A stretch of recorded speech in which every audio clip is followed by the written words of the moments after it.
Many people start off their mornings with a coffee or a tea, but some don't stop at just one cup. A new study is out, though, looking at whether there is a downside to too much, highlighting a link to long-term cognitive decline. CTV medical expert Dr. Marla Shapiro is here now with more on this.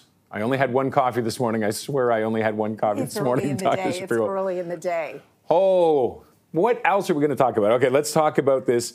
What's a good amount? What's a bad amount? Okay. So, and it's a question that we get asked a lot about coffee because it seems that some coffee is protective for cardiovascular, stroke. We hear all these different things. When it comes to cognition, we're thinking about fluid cognition. So that means the skill sets that you use throughout your day.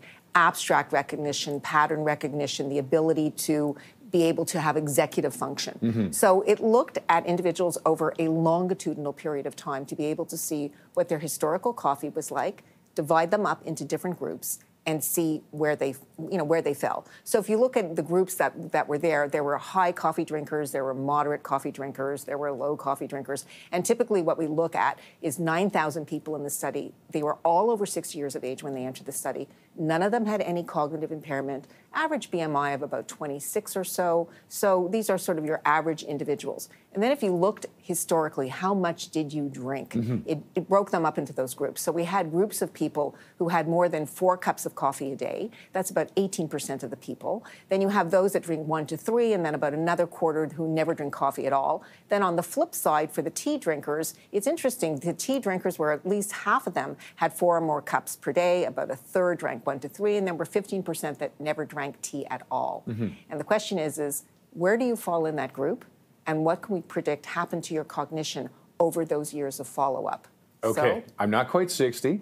I got a couple of more years to go, and I drink about 4 cups a day. Where do I fall in? So you're a high coffee drinker, and that's not good news. Okay. So when we looked at the high coffee drinkers, they were the one who had the steepest decline compared to moderate or no coffee drinkers. So we really saw that in some ways, moderate consumption seemed to be protective in terms of our neuroplasticity and our cognitive function. Interestingly enough, for people who never drank tea, they were the ones who had the steepest decline. Really? So, yeah, so it's interesting because you say, well, what is the difference between coffee and what is the difference between tea? They both have caffeine, they both have polyphenols. We know that polyphenols are also found in fruits and vegetables. They're antioxidants, they're good for neuroplasticity. But I think what it speaks to is that it's all about the question of threshold. It's the same thing with other minerals and vitamins. Some is good, too much is not good, and none is not good either. So when we look to no tea consumption in our tea group, we really saw that that did make a difference, that perhaps polyphenols are neuroprotective in some way. On the other hand, too much caffeine did exactly the opposite. Our moderate and our sort of low caffeine intakes who are getting moderate amounts of polyphenols, they had less of a steep decline. So moderation is the key. Now, is there a possible psychological effect of this as well? I'm going to throw a random question. Yeah, sure. Because coffee, you're getting it to start your day going. But tea, everybody goes, oh, I'm going to have a tea. You know, but I need my coffee. It's an interesting question because a lot of it is this a marker for behavior? Is this a marker for people who drink too much coffee and then don't sleep well? And we know that sleep is restorative and important for cognitive function. Is there something about the lifestyle of high coffee drinkers that makes an impact as well? So it's an interesting question. Not seen with decaf coffee, by the way.